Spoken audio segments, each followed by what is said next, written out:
Hello, basement writers. Miss Bryn here again. Good to see all of you. Hope you are doing well. I've got a few submissions from the basement writers that I posted a video about a little while ago, and I'd like to share them with you. So the first thing I have is from one of my basement writers, Abby, who is a talented writer, and I love her stuff, and hopefully you guys will enjoy what she's sharing with us. So here it is. As I walk down this dreary, dark path, I reconsider the fact that I very well may die. I knew it, but the adrenaline told me it was worth it.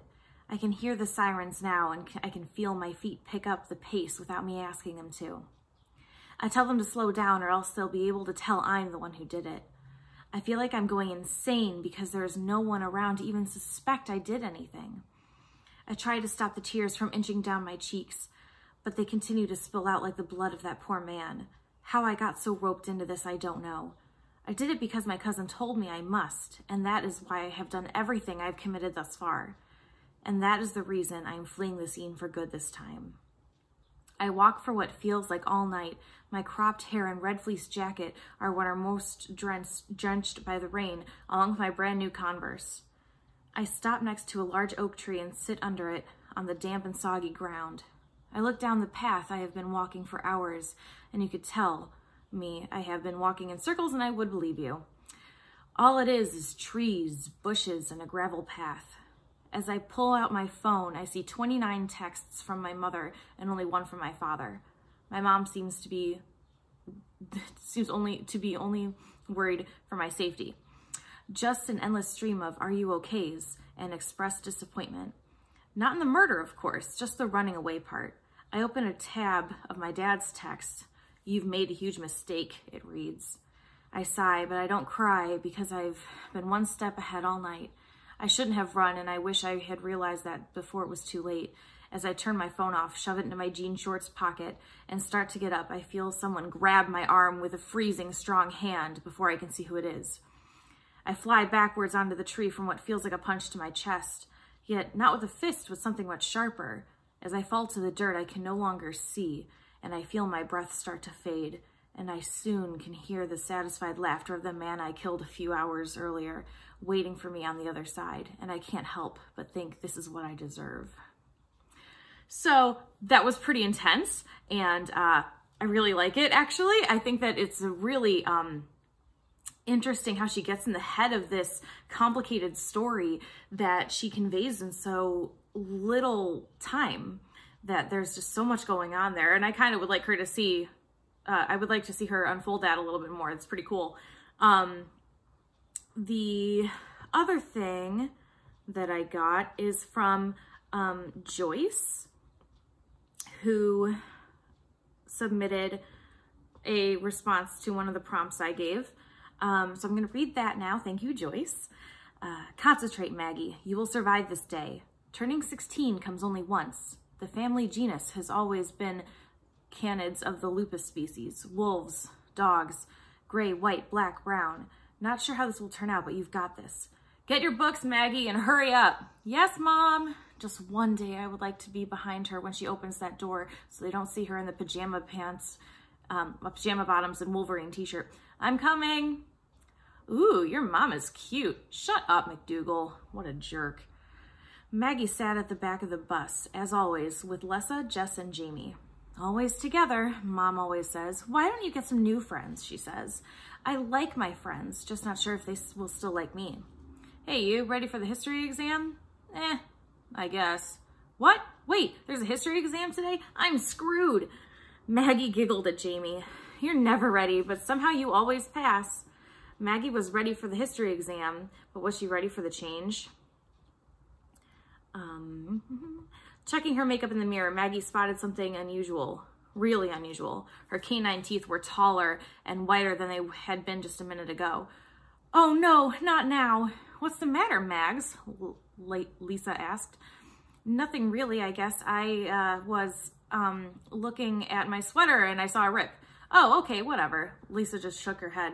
One day, Lisa thought, Mags would understand that nobody cared about what her clothes looked like because she had the best hair on the planet and everyone envied her beautiful black braids that went halfway down her back. Lisa, not so much. She felt that she herself was the most average of all averages kind of girl, and no one would ever give her a second look, or so she thought. Maybe today someone will look at me instead of Mags, and I can have a relationship like Mags and Mike. If only something bad would happen to Mags, just once. I don't know, something not really bad, but almost bad. Something worse than a rip in her sweater. A girl can hope. The bus came to a halt. Everyone started getting out of there, and there was Mike, waiting for Maggie with his gorgeous body and that big smile of his. "Hey, babe," Mike said as he put his arm around Maggie's waist. She tried not to smile up at him, but she couldn't help herself. Then it happened. He saw her teeth. That was pretty interesting too. I really like the kind of in media race that we have going on here, that you're starting in the middle of something and that there's more to be discovered and developed here. Both of you guys kind of did that kind of thing, and I really like that. It was really awesome.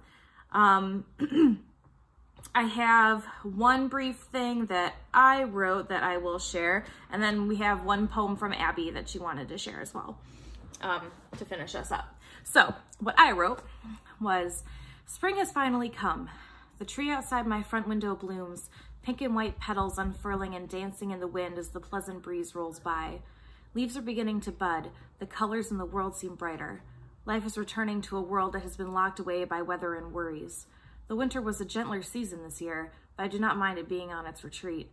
The sun feels good. The warmth feels comforting and revives part of me that has been asleep like the hibernating bears. As the flowers reach up from the soil, I feel my own spirit reaching back up from deep within, so desperately longing for the light once again. I can smile again, even if it's behind a cloth mask. The joy in my eyes will be enough to convey the happiness in my heart. We have all made it through this far, and the world continues to turn and heal, as will we." So, okay, that's what I got for that one. And then I have one more little poem from Abby, which I really liked. I gave her a prompt on the side, actually, before everything was starting to happen with coronavirus stuff.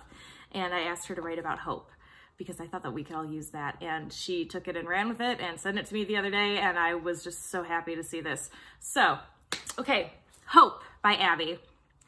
"Hope is alive everywhere you go, yet if you let misfortune shade your eyes, it's hard to let it grow. Hope is a seed planted just after you enter the world, when your tears subside as you first recognize the voice of your mom from her lips pink and furled. If you're like most people, the sprout of hope turns and starts to decay. While you're thinking of hardship and pain, you forget to water one day. Days turn to weeks, months, and years until it's crunchy and dry and gasping for breath. There in your soul it fades. But you can plant a new seed, do you know? That you can plant the seed and look after it with care, and this time let it grow. And that no matter what your worry is, it too shall pass. That in years you'll look back and sigh with a smile to know your worries weren't worth your while. So look after your hope and hydrate it with gentle hands, because you'll see in time that your hope is one thing you can truly rely on, and it isn't worth a dime." All right, you guys, that was what I had to share with you. I hope you are all doing well. Keep writing, keep having faith that things are going to work out, and hopefully we will all see each other sooner than later. If you need anything at all, feel free to reach out, and take care. See you soon. Bye.